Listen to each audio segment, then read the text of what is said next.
Good day, everyone. Welcome to part A of lecture number 20. And in this particular lecture, we will be discussing about control hazards. So in our lecture 9, we were discussing about raw hazards. Okay, or we can say about the data hazards. And we discussed how to handle such hazards.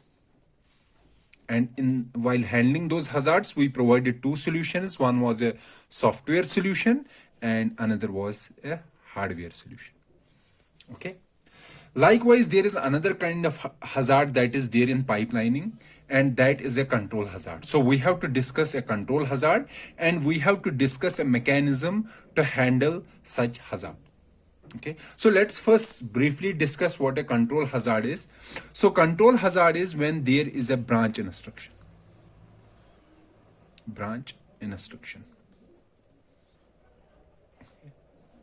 So first of all, a branch instruction, they are of two types. Branch instructions are of two types. One is an unconditional branch and another is a conditional branch. So what is an unconditional branch? Unconditional branch means a branch that is not checking any condition before making a jump or before making a branch. For example, call. Call is a branch because it is changing the program execution from one location to another location. So call is a branch and it is an unconditional branch. Means whenever we have a function call, that particular branch will always be taken. Okay, so unconditional branch is always taken. Always taken. Okay, then comes a conditional branch. So conditional branch is a branch instruction that before taking a branch, it checks a condition. Okay, if the condition is true, the branch is taken. Otherwise, branch is not taken. So based on a condition, it can be a taken branch or it can be a not taken branch. Okay, so these are the two scenarios. So now let's see some example here. A simple example. For example, let's say we have instruction 1. Let's say this is our program. Instruction 2. Okay, instruction 3. Let's say our instruction 3 is a branch instruction. Fine. And the branch target is here. Let's say the branch target is, it's address 1, it is address 2, it is address 3. Let's say the address here is 10. Okay, so at address 4 we will have instruction I4. At address 5 we will have instruction I5, and so on. Let's say at address 10 we have instruction I10. Okay, let's say we are executing this program. Fine. So when we are executing this program, so first we will execute I1, then we will execute I2. Okay, then we are going to execute I3. But we know I3 is a branch instruction. So we will check this branch instruction. Okay. And for example, if this is an unconditional branch means a branch which is always taken. So that means this particular branch will be always taken. So after this instruction, what instruction will be executed? This I10 will be executed and following the other instructions, if this is an unconditional branch. However, if this is a conditional branch, okay, so this branch checks a condition. If the condition is true, then it will be a taken branch. Taken branch means the next instruction that is to be executed is determined by this address, which is called a branch target. Branch target. So next instruction that is to be executed will be I10. However, if the branch is not taken, Okay, or we can say the condition is not true and as a result branch is not taken. So what will be the next instruction? Then the next instruction will be I4. Okay, so if a branch is taken, we have to change the program execution, or we have to move from the sequential execution. Sequential execution means one after another. So if a branch is taken, we have to change from a sequential execution to a non-sequential execution. Okay, that means we are not executing instructions one after another, but we are executing a one instruction, and after that instruction we are executing some other instruction which is lying some x addresses ahead. Okay, and branches are of two types. So as I said, a branch can be an unconditional branch or conditional branch. Okay, so in conditional branch we have two types of branches. One branch is that branch which is making a jump to some location which is ahead of this instruction. So let's say here 10 is ahead of address 3. So such kind of branch is called a forward jumping branch. What does that mean? That means this branch, its branch target is ahead of its own address. However, if it is branch target, if the branch target of a branch is some address preceding its own address, then in that particular scenario, the branch is called a backward jumping branch. Okay, so this was about a branch. Now let's see what is the problem when we execute a branch instruction in a pipeline. Let's say we have this kind of program. Okay, so let's make a pipeline diagram and see how this program will be executed. So I'm making a pipeline diagram here.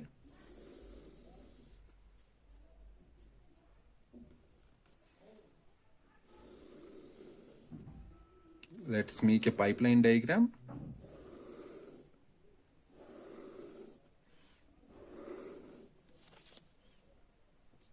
Instruction fetch, operand fetch, execute. Okay, execute, memory access, write back. And these are our cycles.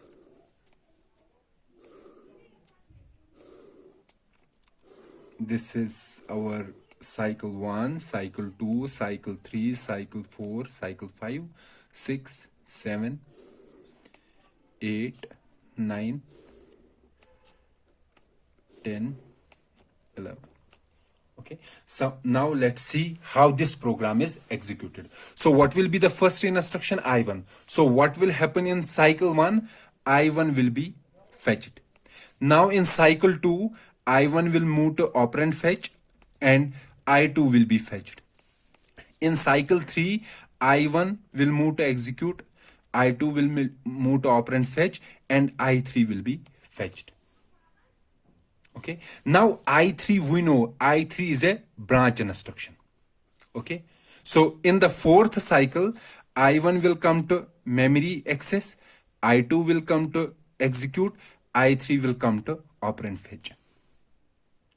Okay, so we know this I3 is a branch instruction. So what will be the next instruction that is to be executed?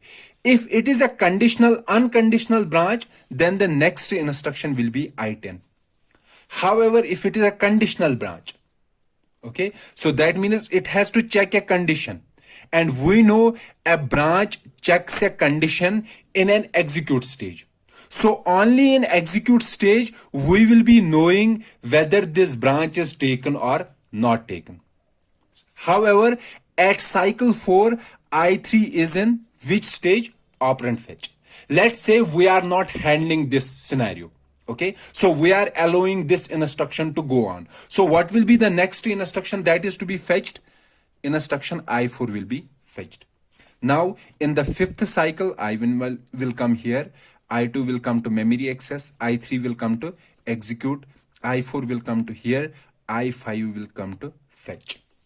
Okay, now here I3 was our branch. Okay, now when I3 is in execute stage, so it is in execute stage, so at this particular point we will be knowing whether the branch is taken or not taken. Okay, so at this stage, at execute stage, let's say branch is not taken, not taken. Okay, if the branch is not taken, then what should have been the next instruction? Next instruction should have been I4, and we can see the next instruction is I4, is actually I4. But this is a scenario when the branch is not taken. Now let us see if the branch is taken.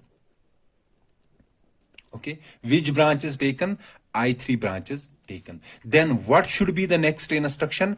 I10 should be the next instruction. So if the branch is taken, should we execute these instructions? No, we should not execute these instructions. So in that particular case, we can say that here if you say there are two paths, one path is this path, another path is this path. Okay, however, if the branch is taken, this path is the correct path and this path is the wrong path. So these instructions are in wrong path, so we don't have to execute these instructions. Okay, but if we are not handling this, you can see this I4 and I5 is already there in the pipeline, so they are getting executed. Okay, so when we are in execute stage, we are well sure that the branch is taken, so we have to neglect these instructions, or we have to remove these instructions. Or we can say that if we are not handling such type of cases, such type of hazard, then I1 will be executed, I2 will also be executed, I3 will also be executed, I4 will be executed, I5 will be executed, if we didn't handle this scenario. Okay, what scenario? This particular scenario. So you can see, for example, if in the sixth cycle, this would have completed, I2 will come here, I3 will come here, I4 will come here, I5 will come here. So what will be the next instruction that will be fetched if the branch is taken? The next instruction will be I10. Okay, I10. We can see that these two instructions, I4 and I5, these should not have been executed. However, if we are allowing this pipeline to go as it is, then it is executing these two instructions as well. So this will be an incorrect behavior. And this incorrect behavior is because of taken branches. And if we didn't handle this behavior, then there will be an incorrect result.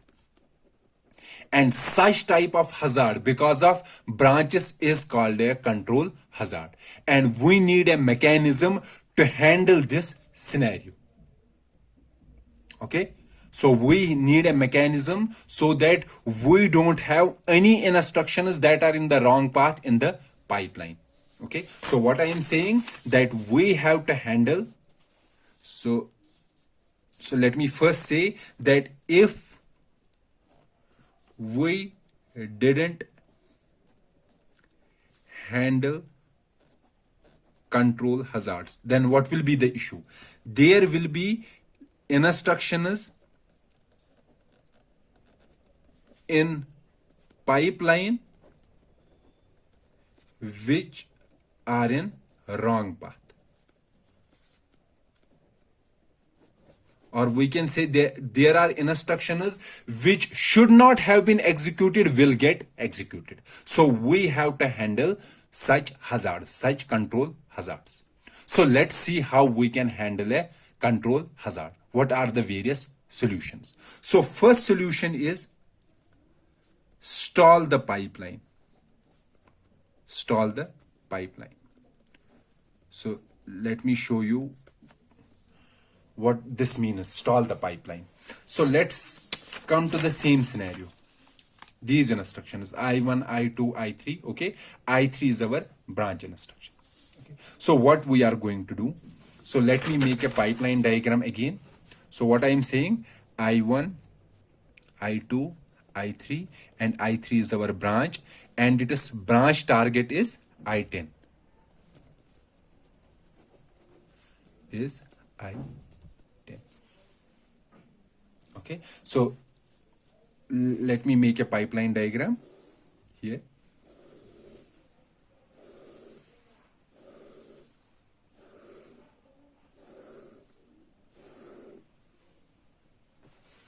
This is instruction fetch, operand fetch, execute, memory access, and write back.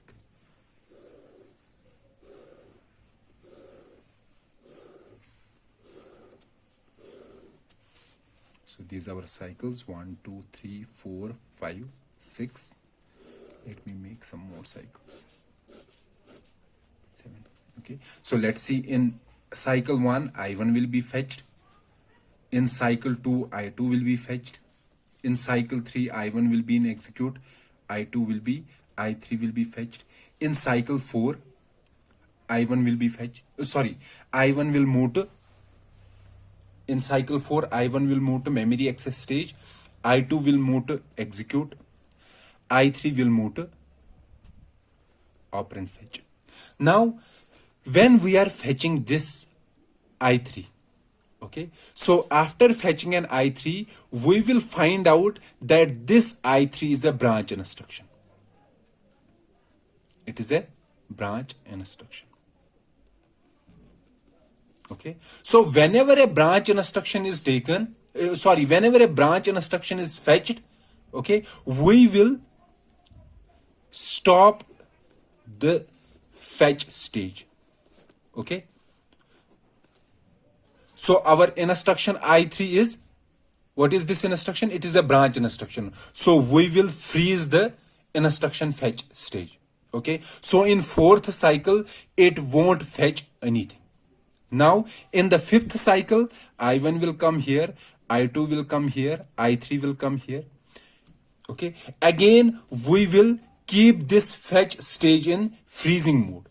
Okay, now I3, this instruction was our branch instruction. This instruction has reached into the execute stage. So when this instruction is in execute stage, in the execute stage, we will be knowing whether the branch is taken, or not.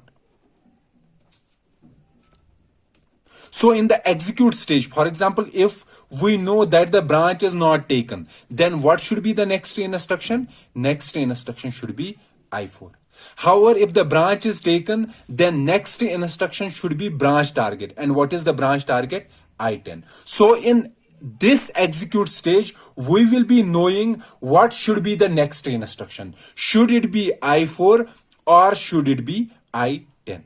Now let's say we know that the branch is taken. So what should be the next instruction? Next instruction should be I10. So we are sure that the next instruction is I10. So after this execute stage of I3, so what is the next cycle? Next cycle is 6th cycle. So in 6th cycle, we will know what is the actual instruction that is to be fetched.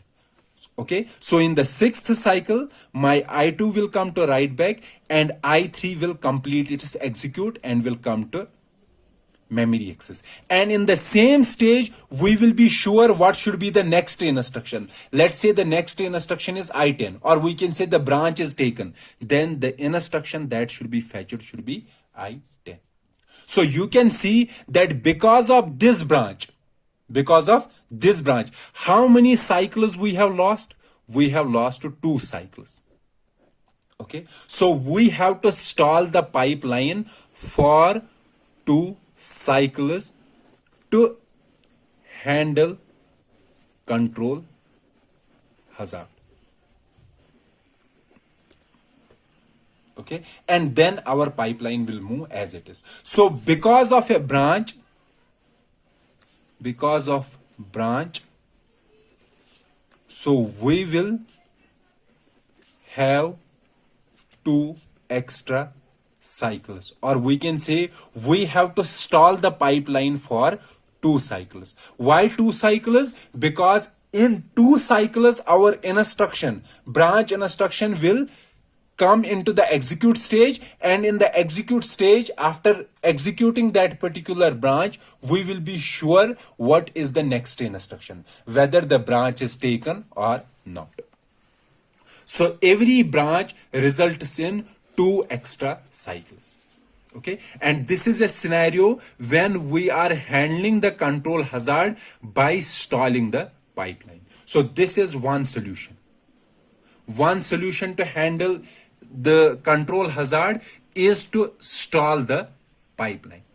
However, this solution results in two cycle penalty for every branch instruction. Fine. So this is one solution. Now let's see the second solution. The second solution is called a delayed branch.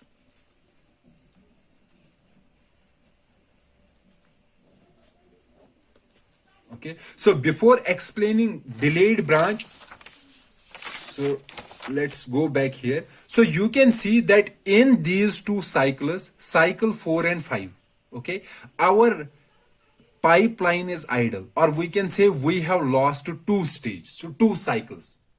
Okay, so these two slots are called delay slots.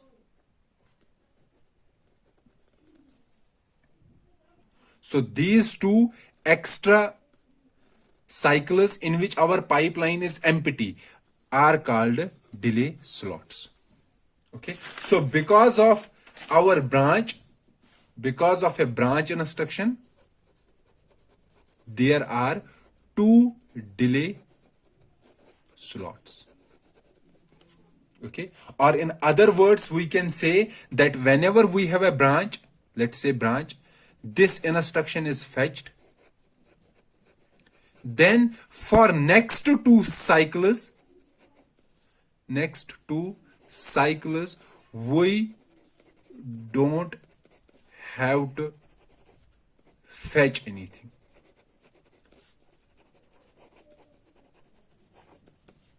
So there is, these two cycles are called, or these two pipeline bubbles are called delay slots.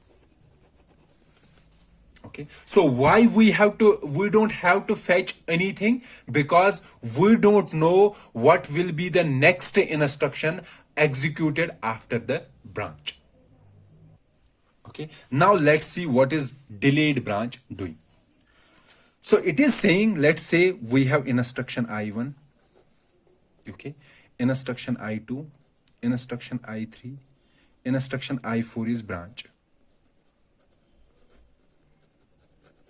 Then we have I5, then we have I6, then we have I7. Let's say the target of this branch is I7, I7, I8, I9, and so on.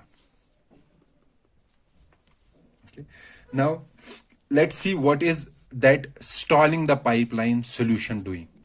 So we are fetching I1, then after I1 we will fetch I2, then we will fetch I3, then we will fetch I4. Okay, so when we are fetching I4, what will be the next instruction that we will fetch? We won't fetch anything in for next two cycles. So in next two cycles we won't fetch anything. Why we are not fetching anything? Because we want this branch to go into the execute stage. Then only we will be knowing whether we have to execute I5 or we have to execute from I7. Now let's say this branch is taken. If the branch is taken, Okay, this I4 branch is taken. Then what instructions we have to execute? So after I4, what is the instruction that we have to execute? We have to execute I7, I8, I9, and so on. However, if the branch is not taken,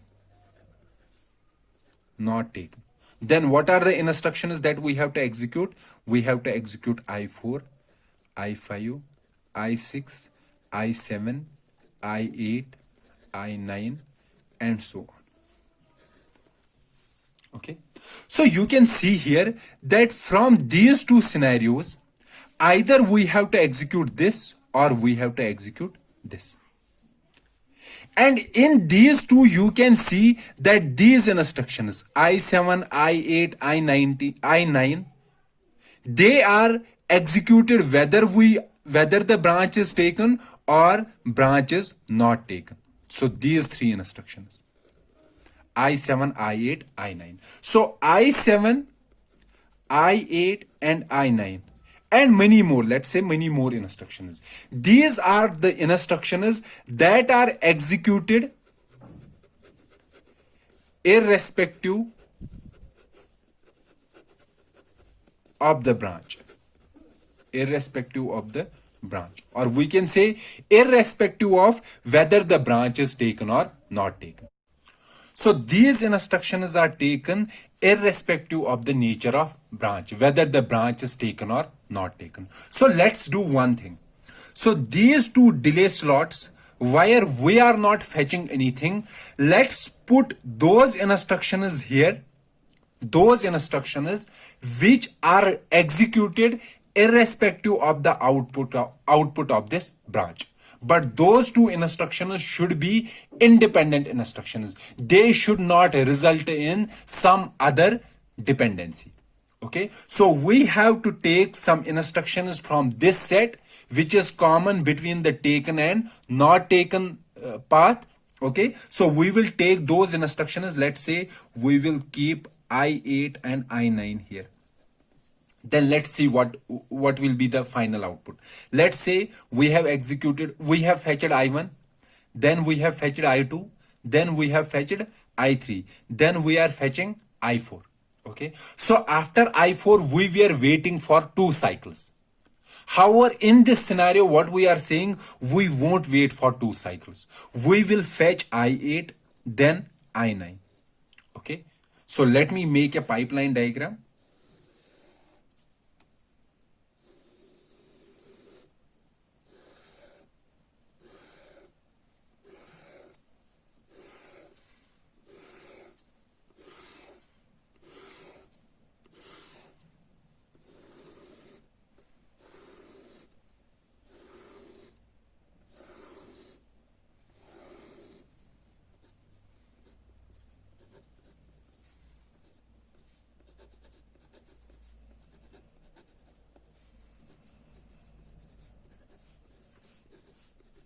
Okay, in the first cycle I am fetching I1, in the second cycle I am fetching I2, in the third cycle I am fetching I3, in the fourth cycle. So in the fourth cycle, in previous scenario was stalling the pipeline. So sorry, our instruction is I4 is our branch. So in the fifth cycle, I1 will come here, I2 will come here, I3 will come here, I4 will come here. In the previous scenario, we were saying when we were stalling the pipeline, we were saying whenever a branch is there, we won't fetch anything for 2 cycles. Okay, so the scenario would have been that in the sixth cycle, I1 will complete, I2 will come here, I3 will come here, I4 will come here. So in these 2 cycles, we were not fetching anything.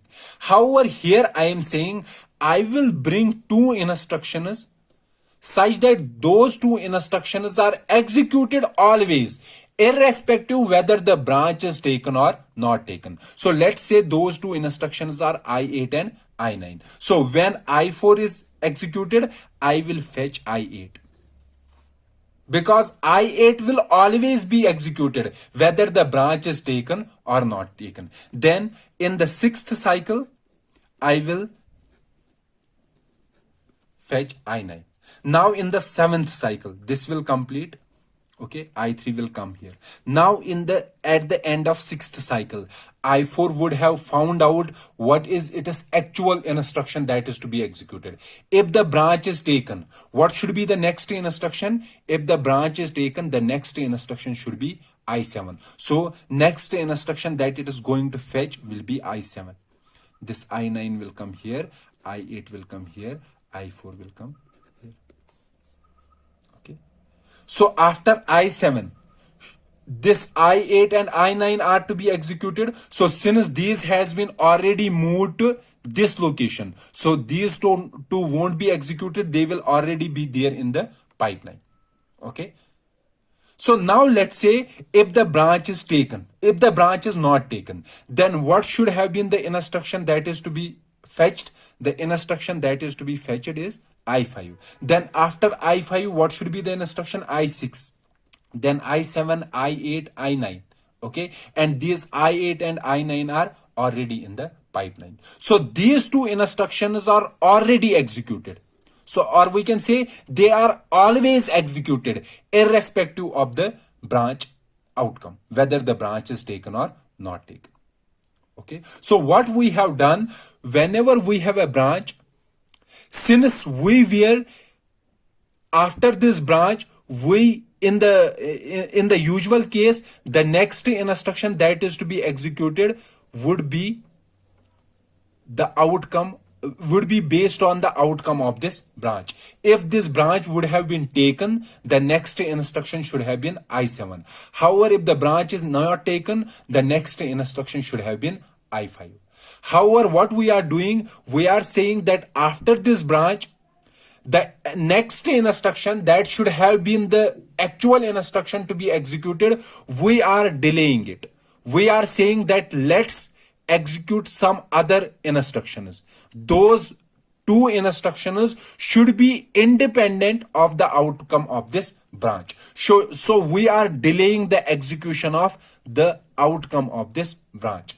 Or we can say we are delaying the instruction that should be executed. We are executing that particular instruction after these two branches. So that is why this solution is called a delayed branch. Why it is called a delayed branch? Because the next instruction that should be executed after the branch should have been the instruction depending upon the outcome of this branch. But that instruction, for executing that instruction, before that instruction, we are executing some other instruction. So we are delaying this particular instruction. So this is called a delayed branch. And you can see in the pipeline, because of this delayed branch, are we losing any cycle? No, we are not losing any cycle. So this particular solution not only handles the control hazard, but also it does not result in any penalty.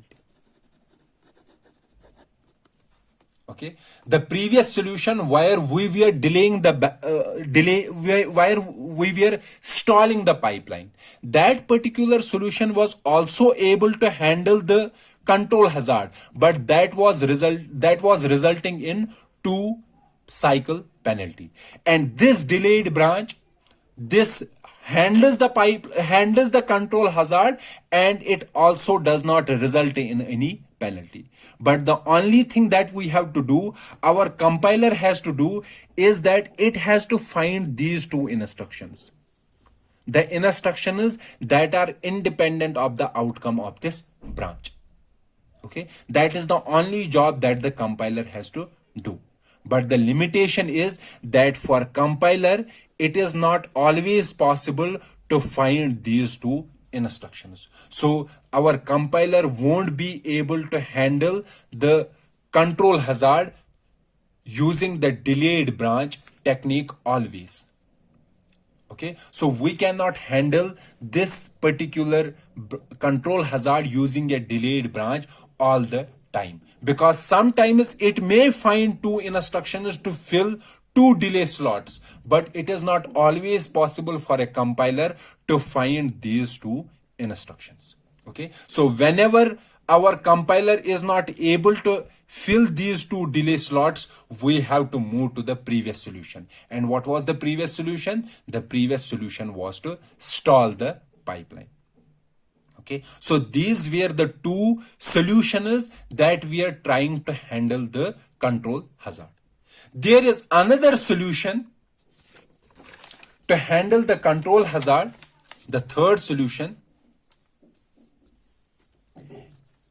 and that solution is called branch prediction.